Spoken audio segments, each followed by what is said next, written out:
നമസ്കാരം, ഞാൻ കണ്ണൂർ ജില്ലയിലാണുള്ളത്.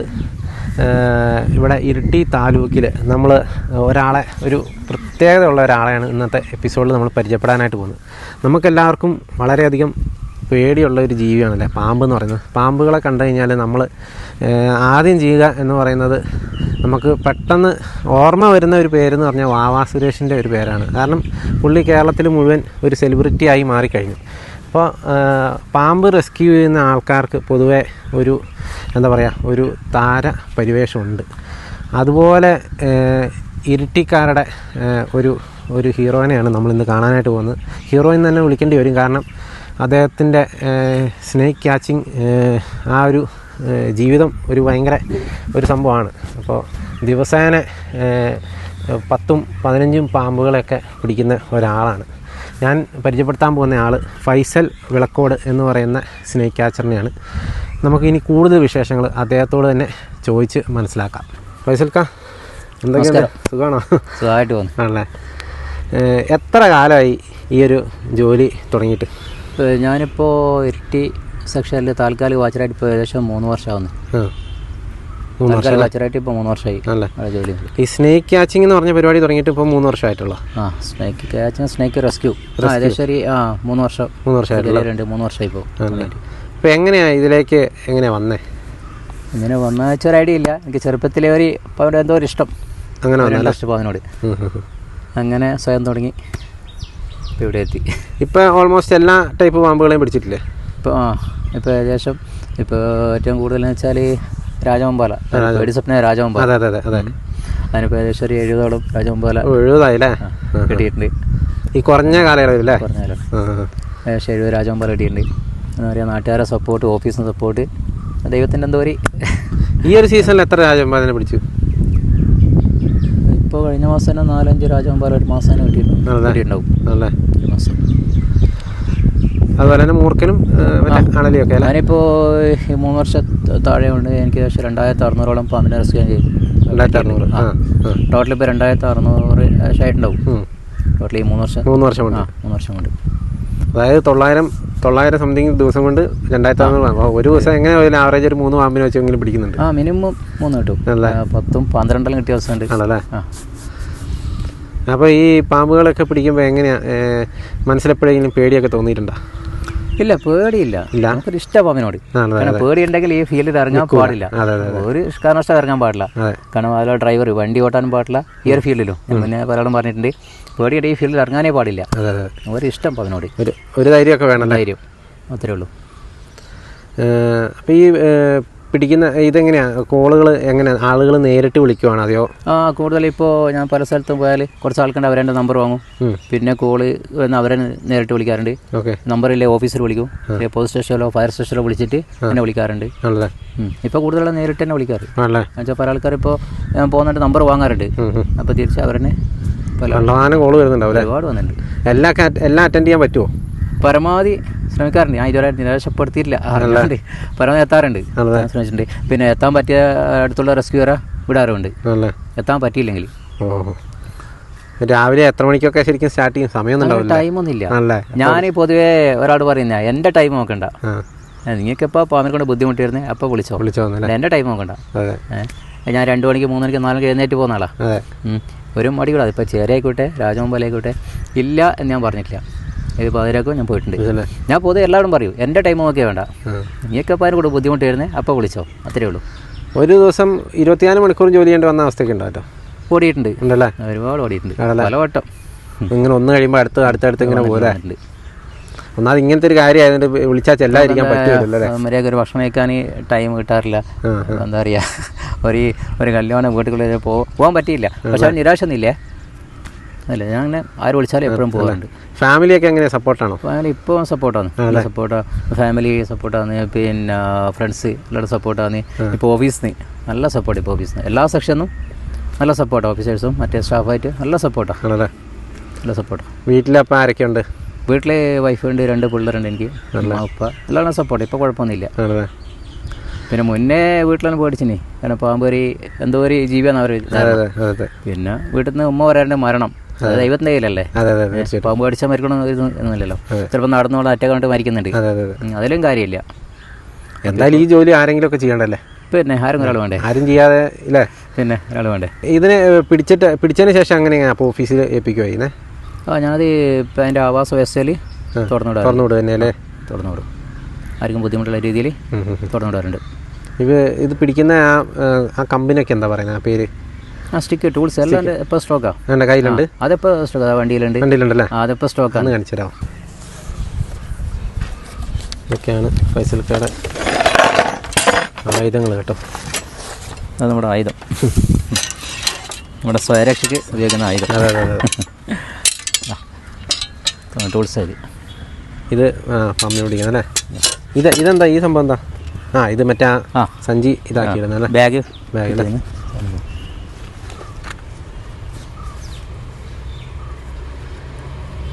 ഇത് വേണം. അല്ലെങ്കിൽ ചെറിയ PVC പൈപ്പ് ഉണ്ട്, അതേ സൈഡ് വെച്ച് കൊടുത്താൽ അതിനകത്ത് കേട്ടില്ല, പെട്ടെന്ന് കയറിക്കോളും. ഓപ്പൺ സ്ഥലമാണെങ്കിൽ ഇതിങ്ങനെ വെച്ച് കൊടുക്കുക. ആണല്ലേ? ഓക്കെ. ഇതിപ്പോൾ നല്ല വൃത്തി വേണം. എന്താ പറയുക, നമ്മൾ മുഖം തുടക്കാൻ പറ്റും ഇതിനെ കൊണ്ട്. അപ്പോൾ നല്ല സ്മെല്ലുണ്ടാകാൻ പാടില്ല. അപ്പോൾ നല്ല വൃത്തിയായിരിക്കണം. ഞാൻ ഡെയിലി രാത്രി വീട്ടിൽ പോയി അലക്കി രാവിലേക്ക് നല്ല ക്ലീനല്ലേ? രാവിലെ ഇത് രാജവമ്പാല ഇപ്പം അത്യാവശ്യം എണ്ണം കൂടിയോണ്ട് വലുതിനെ പിടിക്കാം, കുറച്ച് വലുത്. അതും ഇതുപോലെ ഈ സഞ്ചി ഇടാൻ തന്നെ ആയിരിക്കുമല്ലോ ഈ സാധനം? അതന്നെ. അതിനുള്ള രാജവമ്പാലക്കുള്ള വേറെ ബാഗുണ്ട്, കുറച്ച് വലുതുണ്ട്. പിന്നെ രാജവമ്പാല അത്യാവശ്യം നല്ല വലുപ്പം, അത്യാവശ്യം നല്ല ഇപ്പം പിടിച്ചാൽ ഏറ്റവും സൈസുള്ള ഏകദേശം എത്ര വെയിറ്റ് ഒക്കെ വരും? 10-15 കിലോ കിട്ടിയിട്ട് 5 കിലോ ഉണ്ടല്ലേ? അതെല്ലാം പറ്റിയ ബാഗ് ഇത്. അങ്ങനത്തെ വലിയ ബാഗ് അല്ലേ? ടൂൾസ്. കാരണം പല ആൾക്കാരും ചോദിച്ചിട്ടുണ്ട്, പിന്നെ ഇത് ഉണ്ടാക്കി തരുമോ, വാങ്ങി തരുമോ? അവരെ ധാരണ ഇത് എന്തോ ഒരു മാജിക്കാണ്, ഇതൊന്നും മരുന്നുണ്ട്, നിങ്ങളെ കടിക്കുന്നില്ലല്ലോ. പക്ഷെ ഇതിൽ കാര്യമൊന്നുമില്ല. നമ്മുടെ ധൈര്യത്തിലല്ലേ? പിന്നെ എങ്ങനെ നമ്മൾ റെസ്ക്യൂ ചെയ്യാം നമുക്ക് ഏകദേശം അറിയാം, അത്രേ ഉള്ളൂ. അവിടെ ഇതിലുണ്ടായിട്ട് കാര്യമൊന്നുമില്ല. ഇത് ആർക്കും ഉണ്ടാക്കാം, ഒരു കാര്യമില്ല. ഇത് പൈപ്പ് അല്ലേ ഈ കാണുന്നത്? നമ്മളെ അത്യാവശ്യം ആണില്ലല്ലോ മേല് അയച്ചിട്ട് സൈഡിൽ വെച്ച് കൊടുത്താൽ അയക്കാൻ പറ്റുന്ന അയച്ചിട്ട് റെസ്ക്യൂ പറ്റും. അപ്പോൾ അതിനകത്തേക്ക് അങ്ങ് കയറിക്കോളൂ. നമുക്കിനി ഫൈസൽക്ക ഈ അടുത്ത്, അതായത് കുറച്ച് നാളുകൾ കൊണ്ട് നടത്തിയ സ്നേക്ക് ക്യാച്ചിങ്ങിൻ്റെ കുറച്ച് ദൃശ്യങ്ങൾ നമുക്കൊന്ന് കണ്ടിട്ട് വരാം. അതായത് കുറച്ച് പ്രധാനപ്പെട്ട കുറച്ച് ദൃശ്യങ്ങളൊന്ന് കണ്ടിട്ട് വരാം കേട്ടോ.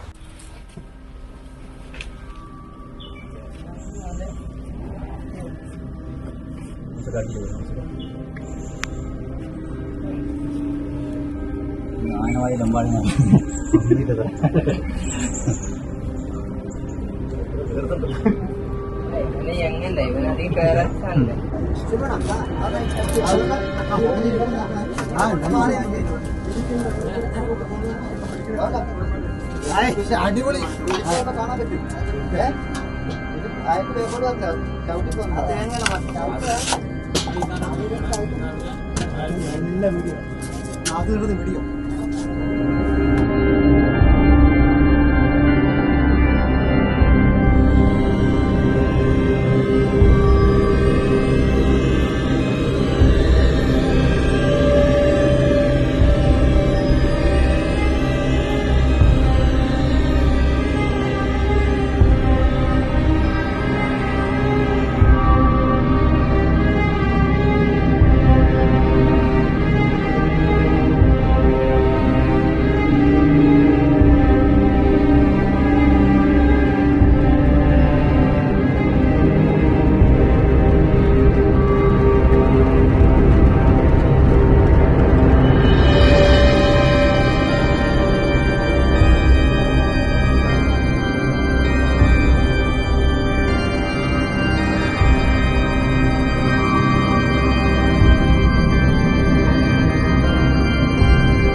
മാറി നിന്നാണോ പേടിയുള്ള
നമ്മളേതായാലും ഫൈസൽക്ക ഇപ്പോൾ ഈ അടുത്ത കാലത്തൊക്കെ പിടിച്ച ആ പാമ്പുകളുടെ ദൃശ്യങ്ങളൊക്കെ നമ്മളിപ്പോൾ കണ്ടു. എന്താല്ലേ, അപ്പോൾ ഇത് ഇങ്ങനെ പാമ്പുകളൊക്കെ പിടിക്കാൻ നമുക്കൊരു പ്രത്യേക കഴിവ് വേണം കേട്ടോ. നമുക്ക് ചുമ്മാ ഒന്നും, ഒത്തിരി പേര് ഇത് അനുകരിക്കാനൊക്കെ നോക്കും വെറുതെ, എന്നിട്ട് പോയി പാമ്പിൻ്റെ കടിയും കൊണ്ട് ഒത്തിരി പേരുടെ ജീവനും ഇതുപോലെ തന്നെ നഷ്ടപ്പെടുന്നുണ്ട്. അപ്പോൾ അതൊന്നുമല്ല, അതിന് പ്രത്യേകമായിട്ടുള്ള ട്രെയിനിങ്ങും വേണം, പ്രത്യേകമായിട്ടുള്ള മനക്കരുത്ത് വേണം. പിന്നെ ഈ ജീവികളോടൊക്കെ ഉള്ളൊരു പ്രത്യേക ഒരു ഇഷ്ടമൊക്കെ ഉണ്ടെങ്കിലൊക്കെ ഇതൊക്കെ ചെയ്യാൻ പറ്റുള്ളൂ. അല്ലാതെ നമ്മൾ ഈ ഒരു ഫീൽഡിലേക്ക് ഇറങ്ങരുത്. അപ്പോൾ അതായാലും ആ ഒരു കാര്യത്തിൽ ഇദ്ദേഹം സക്സസ്ഫുൾ ആണെന്നുള്ളത് തെളിയിച്ചിരിക്കുകയാണ്. അപ്പോൾ ഏതായാലും നമ്മൾ അദ്ദേഹം പിടിച്ച കുറച്ച് വീഡിയോസ് കണ്ടു, പ്രത്യേകിച്ച് രാജവെമ്പാലയുടെയൊക്കെ നമ്മൾ കണ്ടല്ലോ. ഇതുപോലെ നിരവധി 70ഓളം രാജവെമ്പാലേനെയും 2600 പാമ്പുകളെ മൊത്തം പിടിച്ചിട്ടുണ്ടെന്ന് പറഞ്ഞു. അപ്പോൾ എത്രത്തോളം പാമ്പുകളെ പിടിച്ചിട്ടുണ്ടെന്ന് നമ്മളൊന്ന് ചിന്തിച്ചാൽ മതി. 3 വർഷം കൊണ്ട് ഇത്രയൊക്കെ പിടിക്കണമെങ്കിൽ റെസ്റ്റ് ഇല്ലാതെ എല്ലാ ദിവസവും തന്നെ പോയിട്ടുണ്ടാകും. അപ്പോൾ നമ്മൾ ഈ നിൽക്കുന്ന ഗ്രൗണ്ടിന് എന്തോ ഒരു പ്രത്യേകത ഉണ്ടെന്ന് ഇപ്പോൾ പറഞ്ഞില്ല, അതെന്തായിരുന്നത്? ഇവിടെ ഇപ്പോൾ എൻ്റെ എന്താ പറയുക, ഞാൻ ചെറിയ കുഞ്ഞായിരിക്കുമ്പോൾ ഇവിടെ രാജീവ് ഗാന്ധി ഇവിടെ ഇറങ്ങിയ സ്ഥലം ഇവിടെ ഹെലികോപ്റ്ററിൽ ഈ ഗ്രൗണ്ടിലുണ്ട്. ഇത് എന്താ പറയുക, കണ്ണൂർ ജില്ലത്തിന് ഏറ്റവും വലിയ ഗ്രൗണ്ടായിരുന്നു മുന്നേ എൻ്റെ ചെറുപ്പത്തിൽ. ഇപ്പം പല ആൾക്കാരും കൈമാറെന്തോ പിന്നെ പല ആൾക്കാരും പ്രശ്നങ്ങളായി. കാരണം അത്ര കണ്ണൂർ ജില്ലയിൽ തന്നെ ഏറ്റവും വലിയ ഗ്രൗണ്ടായിട്ട് അറിയപ്പെടുന്ന സ്ഥലമായിരുന്നു തിരങ്ങ. അത്രയും ഗ്രൗണ്ടായിരുന്നു. ഇപ്പം പല ആൾക്കാരും കൈമാറിയിട്ട് എന്തല്ലോ ഒരു കഷ്ണം വെച്ച് ഒരപ്പുറം റബ്ബർ വെച്ച് പോയിട്ടുള്ളത്. ഇവിടെ വൈകിട്ട് വന്നിരിക്കണം. നമ്മളെ കണ്ണൂർ കടൽക്കാർക്ക് പയ്യാമല ബീച്ച് പോയിരുന്നൊരവസ്ഥയാണ്. നല്ല കാറ്റും നല്ല സുഖമായിട്ട് നല്ല വന്നിരിക്കുക വൈകിട്ട് വന്നതിന്. പിന്നെ ഫൈസൽക്ക, ഈ പാമ്പിനെ നേരിട്ട് കാണുമ്പോൾ ആളുകളോട് പറയാനുള്ള ഒരു ഉപദേശം എന്താണ്? ഒരിക്കലും പേടിക്കേണ്ട ആവശ്യമില്ല. കാരണം പാമ്പ് ഇതുവരെ ജീവിതത്തിൽ ഒരാൾ ഓടിച്ച് കടിച്ച് അറിഞ്ഞിട്ടില്ല. നമ്മളെ കൊറോണ നമ്മളെന്താ പറയുന്നത്, ജാഗ്രത, അത്രയേ ഉള്ളൂ, അത്ര മതി. അതുകൊണ്ട് ഇതുവരെ ആരും ഓടിച്ച് കടിച്ചില്ല. ഒരു പാമ്പ് ഓടിച്ച് കടിച്ചായിട്ട് അറിഞ്ഞിട്ടില്ല. അങ്ങനെ ഓടിച്ച് കടിക്കുകയില്ല. ഭയം വേണ്ട, ജാഗ്രത മതി. അത്ര തന്നെ. നമ്മൾ അതിൻ്റെ കൊറോണയുടെ അതേ അവസ്ഥയാണ്. അതേപോലെ തന്നെ ചിലർ എന്താ പറയുക, പാമ്പിനെ കാണുമ്പോൾ ഇതിനെ പിടിക്കാനുള്ള ഇതിങ്ങനെ ഓരോ വീഡിയോസൊക്കെ കണ്ടിട്ട് അത് അനുകരിക്കാനൊക്കെ നോക്കും. അതിനെക്കുറിച്ച് എന്താ പറയുക? ഒരു കാരണവശാലും അനുകരിക്കാൻ പാടില്ല. കാരണം ഒരിക്കലും മെരുകാത്ത സാധനം ഈ പാമ്പ്. ഒരു കാരണവശാലും അനുകരിക്കാൻ പാടില്ല. അത് എന്തായാലും കടി കിട്ടാൻ സാധ്യതയുണ്ട്. വേറെ ആൾക്കാർ പല വീഡിയോ കണ്ടിട്ട് അനുകരിച്ചിട്ടുണ്ട്, കടി കെട്ടിയിട്ടുണ്ട്, ഞാൻ കണ്ടിട്ടുണ്ട്. പിന്നെ ഇപ്പോൾ അടുത്ത് തന്നെ ഒരാൾക്ക് പെരുമാവിന് കടി കെട്ടിയിട്ടുണ്ട്. ഇതേ അവസ്ഥ. അപ്പം ഞാൻ അവിടെ പോയിട്ട് പറയുമോ അങ്ങനെ അനുകരിക്കാൻ പാടില്ല. പെരുമ്പാമ്പിന് വിഷമില്ലല്ലോ? ഇല്ല, വിഷമൊന്നുമില്ല. നല്ല കടിക്കും, നല്ല അറ്റാക്ക് ചെയ്യും, ചാടി കടിക്കാനുള്ള സാധ്യത കൂടുതലോ. അപ്പോൾ ഒരു കാരണവശാലും അനുകരിക്കാൻ പാടില്ല. അതുപോലെ പിന്നെ പല വീട്ടിൽ പോയിട്ട് ഞാൻ പറഞ്ഞിട്ട് ചെറിയ കുട്ടികൾ നമ്മൾ ഇപ്പോൾ റെസ്ക്യൂ ചെയ്യുന്ന ലൈവായിട്ടും കാണിക്കാൻ പാടില്ല, നമ്മുടെ വീഡിയോസും കാണിക്കാൻ പാടില്ല. കാരണം നമ്മൾ ലൈവായിട്ട് കണ്ടാൽ തന്നെ ഒരു കോള് ഞാൻ പറ്റി റെസ്ക്യൂ ചെയ്തി, അടുത്ത വരാതിരിക്കട്ടെ അങ്ങനെ വന്നിട്ടുണ്ട്, ഒരു 2-3 വട്ടം പിടിച്ച് റെസ്ക്യൂ ചെയ്തിട്ടുണ്ട് ഒരു വീട്ടിൽ നിന്ന് തന്നെ. അപ്പോൾ അങ്ങനെ കണ്ടാൽ തന്നെ ആ വീട്ടിലെ ചിലപ്പോൾ ചെറിയ കുട്ടി ഇത് കാണുന്നുണ്ടെങ്കിൽ പോയി പിടിക്കാൻ സാധ്യതയുണ്ട്. ഒരു കാരണവശാലും പറയും, ചെറിയ കുട്ടികളെ നമ്മൾ വീഡിയോസും കാണിക്കാൻ പാടില്ല, ലൈവായിട്ട് നമ്മൾ റെസ്ക്യൂ ചെയ്യുന്നതും കാണിക്കാൻ പാടില്ല. അതിന് വീട്ടിലെ മനസ്സിലെ കഴിവ് ബുദ്ധിയില്ല അവർക്ക്, ചെറിയ കുട്ടികളെ പിള്ളേർ പോയി പിന്നെ എന്തായാലും പിടിക്കും. അപ്പോൾ എല്ലാം ശ്രദ്ധിക്കുക, പരമാവധി പിള്ളേരെ വീഡിയോ കാണിക്കാതിരിക്കുക, നമ്മൾ റെസ്ക്യൂ ചെയ്യുന്നത് കാണിക്കാതിരിക്കുക. അത്രയുള്ളൂ. ഇപ്പോൾ ഈ 2600 എന്ന് പറഞ്ഞാൽ എന്തെങ്കിലും ഒരു റെക്കോർഡൊക്കെ ഉണ്ടോ? അങ്ങനെയൊക്കെ ഉണ്ടോ? അല്ല ഇതിന്റെ ഒരു കണക്ക് വെക്കുന്നുണ്ടല്ലോ അല്ലേ? അത് ഡീറ്റെയിൽസ് നമ്മുടെ മാർക്ക് സംഘടന വനം വന്യജീവി സംരക്ഷണ സംഘടന മാർക്ക് പിന്നെ മാർക്കിലെ മെമ്പറായാണ്. ഓക്കെ. അത് ഭയങ്കര അഭിമാനമുണ്ട്. കാരണം കണ്ണൂർ ജില്ലത്തെ ഭയങ്കര ഫേമസ് ആയ ഒരു സംഘടനയാണ് മാർക്ക്. അപ്പോൾ അതിലെല്ലാ ഡീറ്റെയിൽസും നമ്മൾ എവിടെ നിന്ന് റെസ്ക്യൂ ചെയ്യുന്നത്, എവിടെ റിലീസ് ചെയ്യുന്നത്, പിന്നെ ടൈം, ഡേറ്റ് എല്ലാം കറക്റ്റ് കിട്ടും. എല്ലാ രേഖയും മൊത്തം നമ്മൾ എത്ര റെസ്ക്യൂ ചെയ്തെല്ലാം കറക്റ്റ് എല്ലാ രേഖയും അതിൽ കിട്ടും. അത് വലിയ അഭിമാനിക്കാം. മാർക്കിലൊരു അംഗം എന്ന് പറയുമ്പോൾ ഭയങ്കര എന്താ പറയുക, ഭയങ്കര അഭിമാനം. പിന്നെ ഇരട്ടി പിന്നെ ഓഫീസിൽ നിന്ന് നല്ല സപ്പോർട്ടാണ്, നല്ല സപ്പോർട്ടാണ്. കാരണം അവരുടെ സപ്പോർട്ടിനാണ് ഇങ്ങനെ ഇവിടെ വരെ എത്തിയത്. പിന്നെ വെച്ചാൽ ഇപ്പോൾ എല്ലാ സ്റ്റാഫും നമ്മുടെ പേരെടുത്ത് പറയാൻ പറ്റില്ല, കാരണം എല്ലാ സെക്ഷനും പല സാറുമാർ എന്നെ വിളിച്ചിട്ട് പറയാറുണ്ട്, ഞാൻ അങ്ങോട്ടും വിളിക്കാറുണ്ട്, പല ഡൗട്ടും ചോദിക്കാറുണ്ട്. നല്ല സപ്പോർട്ടാണ്. അവരുടെ സപ്പോർട്ട് കൊണ്ട് മാത്രം ഇങ്ങനെ എത്തി. അതുപോലെ ഫൈസൽക്ക, ഈ പാമ്പിൻ്റെ കടി കിട്ടിയാൽ നമ്മൾ എന്തൊക്കെ പ്രിക്കോഷൻസ് എടുക്കണമെന്ന് പറയാമോ? പാമ്പിൻ്റെ കടി കിട്ടാതിരിക്കട്ടെ, അതിനെ കടി കിട്ടിയാൽ തന്നെ പരമാവധി പിന്നെ ഭക്ഷണം വെള്ളം കൊടുക്കാതിരിക്കുക, ടൈറ്റായി കെട്ടാതിരിക്കുക. പല ആൾ തെറ്റിദ്ധാരണയാണ്, ടൈറ്റായി കെട്ടി ഇങ്ങോട്ട് കുഴപ്പമില്ല, എനിക്ക് എല്ലാം തെറ്റിദ്ധാരണയാണ്. ഭക്ഷണം കെട്ടാൻ പാടില്ല. പിന്നെ ധൈര്യം, പരമാവധി കടി കെട്ടിയാളെ ഭയപ്പെടുത്താതിരിക്കുക. പിന്നെ പല ആൾ തെറ്റിദ്ധാരണ, പിന്നെ മൂർഖൻ്റെ ഉണലിൽ കടി കെട്ടിയാൽ ഇപ്പോൾ പച്ച വരുന്ന ആയുർവേദം ഉപയോഗിക്കുന്ന ഒരു പ്രവണത മുന്നേ ഉണ്ട്, ഇങ്ങനെ കേട്ടിട്ടുണ്ട്. പക്ഷെ അത് ഒരിക്കലും ശാശ്വതമല്ല, ചെയ്യാൻ പാടില്ല. ASP എന്ന് പറയും, ആൻറ്റി സ്നേക്ക് ബാനുള്ള കിട്ടുന്ന ഹോസ്പിറ്റലിൽ പരമാവധി എത്തിക്കാൻ പെട്ടെന്ന് എത്തിക്കുക, അത്രയേ ഉള്ളൂ. പിന്നെ ഒരുപാട് തെറ്റിദ്ധാരണയാണ്. എനിക്ക് അറിയുന്ന പല സ്ഥലത്തും പോയിട്ട് ഇങ്ങനെ പറഞ്ഞു കൊടുക്കാറുണ്ട്, എന്തായാലും ചെയ്യണമെന്ന് വെച്ചാൽ ഡൗട്ട് പറഞ്ഞു കൊടുക്കാറുണ്ട്. പിന്നെ ഇപ്പോൾ കുറേ ഏകദേശം മനസ്സിലായി വരുന്നുണ്ട്. അതല്ലേ, ഈ രാജവമ്പാല ഒഴികെയുള്ള ബാക്കി എല്ലാ പാമ്പുകൾക്കും കടിയേറ്റ് കഴിഞ്ഞാൽ നമ്മൾ കൊടുക്കുന്ന ആൻറ്റിവനം ഒരു ആൻറ്റിവനം ഒരേ സെയിം അല്ലേ? അപ്പോൾ ഈ പാമ്പ് കടിച്ച് എന്നെ പാമ്പാന്ന് കണ്ടുപിടിക്കണം, അല്ലെങ്കിൽ അതിനെ ചില പാമ്പിനെ, ഇന്നാളെ ഞാനൊരു വീഡിയോ ഉണ്ട്, ഒരാൾ കടിച്ച പാമ്പിനെ കൊണ്ട് ആശുപത്രി പിടിച്ചുകൊണ്ട് വരുന്ന ഒരു സംഭവമൊക്കെ, അതിൻ്റെ ആവശ്യമുണ്ട്. അത് കുഴപ്പമൊന്നുമില്ല, പക്ഷേ ഒരു കാരണവശാലും അതിൻ്റെ പുറകെ പോയി ടൈം വേസ്റ്റ് ആക്കാൻ പാടില്ല. ഒരു കാരണവശാലും പക്ഷേ ഡോക്ടർ ഏകദേശം മനസ്സിലാവും ഏത് പാമ്പിൻ്റെ കടി കിട്ടിയതെന്ന്. ഒരു കാരണവശാലും അതിൻ്റെ പുറകെ പോയിട്ട് ടൈം വേസ്റ്റ് ആയിരിക്കുക. ആ ടൈം അത്രയും വേസ്റ്റ്, അത്രയും അപകടമാണ്. ജീവൻ ട്രീറ്റ്മെന്റ് നടത്താൻ ഈ പാമ്പ് ഏതാണെന്ന് അറിയണമെന്ന് നിർബന്ധമൊന്നുമില്ല. അതിന് പുറകെ പോയി വേണ്ടി ടൈം കളയാതിരിക്കുക. കടി കിട്ടിയാൽ ഏറ്റവും പെട്ടെന്ന് ഹോസ്പിറ്റലിൽ പരമാവധി പെട്ടെന്ന് എത്രയും പെട്ടെന്ന് എത്തിക്കുക, അത്രേ ഉള്ളൂ. പിന്നെ ധൈര്യം, മനസ്സിൽ ധൈര്യം, പരമാവധി ധൈര്യം കൊടുക്കുക. അല്ലാതെ പിന്നെ ചിലപ്പോൾ ചേരൻ്റെ കടി കിട്ടിയാൽ മൂർഖനെ അടിച്ച് നിന്നിട്ട് ഭയപ്പെടുത്താതിരിക്കുക, അത് അവരെ അപകടമാണ്. അതുപോലെ ഈ പാമ്പുകളെ ബന്ധപ്പെടുത്തി കുറേ അന്ധവിശ്വാസങ്ങളുണ്ട്. അതെ, ഏറ്റവും പ്രധാനം ഇപ്പോൾ ചില വീടുകൾ നിരന്തരമായിട്ട് പാമ്പുകളെ കാണുന്നുണ്ട്, ആ വീടിന് എന്തെങ്കിലും ശാപം ഉണ്ടെന്നൊക്കെ പറഞ്ഞ് അങ്ങനത്തെ സംഭവം. അങ്ങനത്തെ ഒരു പാമ്പിന് അങ്ങനത്തെ ഒരു ശാപം, അങ്ങനത്തെ ഒരു ഇപ്പോൾ പാകിയ ശാപം അങ്ങനെ ഉണ്ടാവില്ല. ഒരുപാട് അന്ധവിശ്വാസമാണ്. വരാതിരിക്കാൻ പ്രത്യേകിച്ചൊരു മരുന്നൊന്നുമില്ല. ചുറ്റുപാടും വൃത്തിയാക്കുക, പിന്നെ മാളം പൊത്ത് പരമാവധി ഒഴിവാക്കുക. കാരണം അതുണ്ടെങ്കിൽ എലിയും പെരിച്ചാഴും വരാം, പുറകെ തന്നെ പാമ്പ് വരാൻ സാധ്യതയുണ്ട്. പ്രത്യേകിച്ചൊരു മരുന്നൊന്നുമില്ല. പിന്നെ പല ആൾക്കാരും വെളുത്തുള്ളി ഞാൻ കണ്ടിട്ടുണ്ട്, 1/2 കിലോ വെളുത്തുള്ളി ചതച്ചിട്ടുണ്ട്. അതെല്ലാം ഒരു കാര്യമില്ല, വെറുതെ പറഞ്ഞു. പഴയ ആൾക്കാർ ഓരോ അന്ധവിശ്വാസമാണ്. പിന്നെ എലിയും പെരിച്ചാഴും ഇങ്ങനെ വരാതിരിക്കുക, നമ്മളെ പറമ്പ് വൃത്തിയാക്കുക, ചുറ്റുപാടും വൃത്തിയാക്കുക, പിന്നെ പൊത്തെല്ലാം പരമാവധി ഉണ്ടെങ്കിൽ ഒഴിവാക്കുക, അത്രയേ ഉള്ളൂ. പിന്നെ പാമ്പുകൾ ഏറ്റവും കൂടുതൽ കാണുന്ന ആ സീസൺ എന്ന് പറയുന്നത് ഇപ്പോൾ നവംബർ ഡിസംബർ ഇങ്ങനെ മാറ്റിയുണ്ടായിരുന്നു പാമ്പ് ടൈമാണ്. ഇപ്പോൾ പിന്നെ ഒരെണ്ണം കണ്ട ഒരു കാരണവശാലും പുറകെ പോകാൻ പാടില്ല. ചിലപ്പോൾ തൊട്ടടുത്ത് അതിൻ്റെ കാണേണ്ട സാധ്യതയുണ്ട്. നമ്മൾ ഒരെണ്ണം നോക്കി ഫോക്കസ് ചെയ്ത് പോയാൽ തൊട്ടടുത്തുള്ള പണി തരാൻ സാധ്യതയുണ്ട്. പരമാവധി പുറകെ പോകാതിരിക്കുക. അതായത് പാമ്പുകൾ പോകുന്നതും ജീവിക്കുന്നതും അതിൻ്റെ ഇരയെ പിടിക്കാനും അതിൻ്റെ ജീവൻ നിലനിർത്താൻ വേണ്ടിയിട്ടാണ് പോകുന്നത്. നമ്മളതിനെ ശല്യപ്പെടുത്താതെ അല്ലേ?